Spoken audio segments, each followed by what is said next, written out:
For months, FIFA insisted it could never happen. Then the cameras rolled, and it did. Empty seats, thousands of them, visible, undeniable, spreading across stadium after stadium during the very first days of the biggest World Cup in history. And what FIFA said next only made the situation more complicated. Stay with us, because this story is about far more than a few gaps in the stands. It's about a warning that was issued months ago, dismissed by officials again and again, and now, in front of a global television audience, that warning has come true. Let's start from the beginning.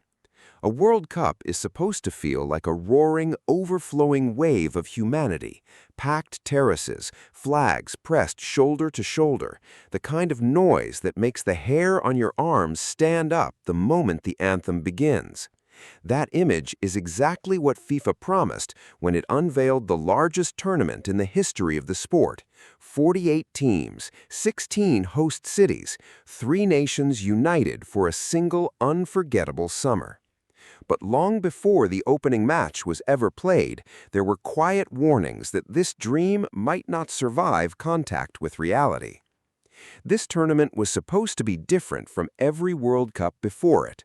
Bigger stadiums, more teams than ever, a record-shattering wave of ticket demand that FIFA's own president described as unlike anything the sport had ever seen.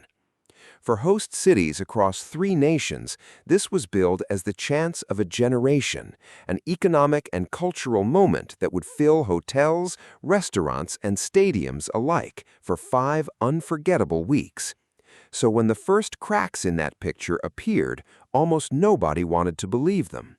Because this was never just a story about football, it was also a story about money.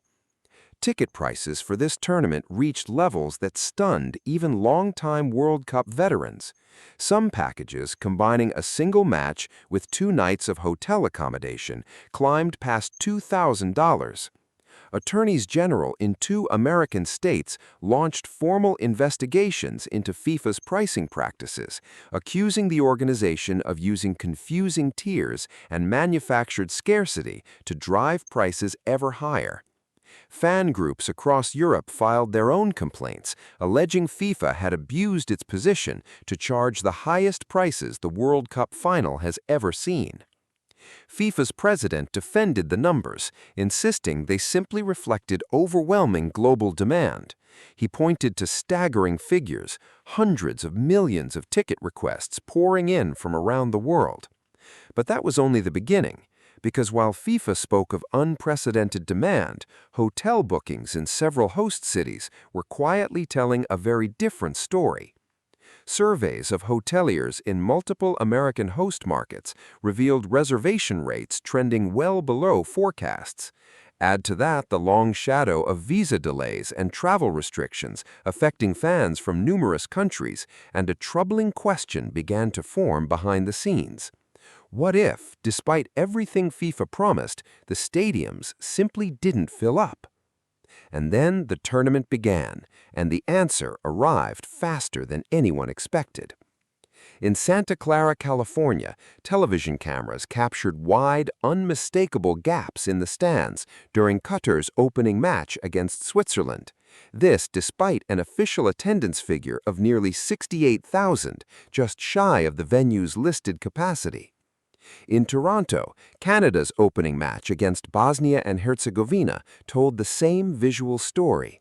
Empty sections, clearly visible on broadcast, even as the official numbers suggested a near-full house. And in Zapopan, near Guadalajara, Mexico, South Korea's dramatic comeback victory over Czechia unfolded in front of a stadium that looked nothing like its announced attendance of nearly 45,000 fans. Long stretches of visibly vacant seating spread across multiple sections, broadcast live to millions of viewers around the world. This is where the story stopped being a rumor and became something FIFA could no longer avoid addressing. Because the gap between what the official numbers claimed and what the cameras showed had become too large to ignore. FIFA's response, when it came, was carefully worded. The organization explained that official attendance figures reflect tickets scanned and fans present within the stadium footprint, not a visual assessment of how full the seats looked at any single moment during a broadcast. FIFA pointed out that some ticketed fans simply chose to stand in the concourse rather than sit in their assigned seats. The organization insisted the tournament remained on pace to set new benchmarks for global attendance. According to one detailed analysis, FIFA's own figures suggested barely more than 1,500 seats were left unfilled across the first 6 matches combined. But for millions of fans watching at home, that explanation only deepened the mystery, because no amount of technical language could change what their own eyes were telling them. And this is where the human side of the story becomes impossible to look away from. Picture the fans who saved for years, who planned a once-in-a-lifetime trip around a single match, who pictured themselves part of an ocean of color and noise inside a roaring stadium, only to watch the broadcast afterward and see entire sections sitting empty around them. Picture the players performing in front of crowds that should have been deafening, instead facing pockets of silence scattered across stands that were supposed to be overflowing. For a tournament built entirely on the promise of unmatched scale and spectacle, this was never supposed to be part of the story. Think about what a half-empty stand does to the experience of everyone inside it. The noise doesn't carry the same way. The chants lose their power before they even reach the pitch. For fans who traveled across oceans and emptied their savings accounts for this single experience, the silence in the sections around them becomes its own kind of heartbreak, quiet proof that something about this tournament didn't unfold the way it was supposed to. And yet, in a strange and uncomfortable way, this is not even the first time the football world has lived through this exact nightmare. Many still remember the 2022 tournament in Qatar, where, despite official figures showing every match sold out, broadcast footage repeatedly revealed sections of empty seating throughout the competition, including during the final itself. Pundits at the time questioned whether stadium capacity figures had even been calculated correctly.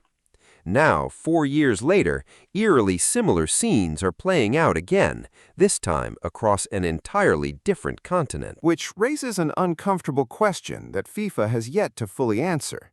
Is this simply the unavoidable cost of staging a tournament this massive, or is something deeper happening? A quiet sign that sky-high prices and travel barriers are pricing out the very fans who make a World Cup feel alive. But while the empty seats dominated headlines, another piece of this puzzle was unfolding largely out of public view. According to ticket tracking platforms, tens of thousands of seats remained available through FIFA's own official marketplace, even as the tournament was already underway, with the organization quietly releasing fresh batches of last-minute inventory in the days following those very same broadcasts of half-empty stadiums. In other words, even as FIFA defended its sold-out figures publicly, its own platform appeared to be scrambling behind the scenes to fill the very seats that cameras had already exposed. So where does this leave the tournament as it rolls into its second and third weeks? FIFA continues to insist the numbers are strong, the demand is real, and the optics are misleading. The investigations into ticket pricing continue, with no resolution yet in sight.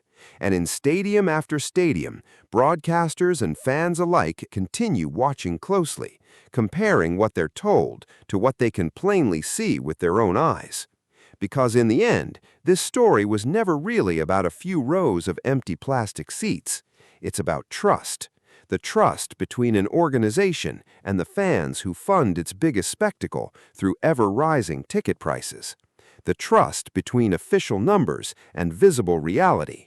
And the trust that a tournament built on the promise of bringing the whole world together would actually deliver the roaring, overflowing stadiums it spent years promising. Whether FIFA can close that gap before this World Cup reaches its biggest stages, the knockout rounds, the semifinals, the final itself in New Jersey, remains to be seen. What is certain is this: The eyes of the football world are no longer just on the scoreboard. They're on the stands. And perhaps the biggest test of this historic tournament is still to come.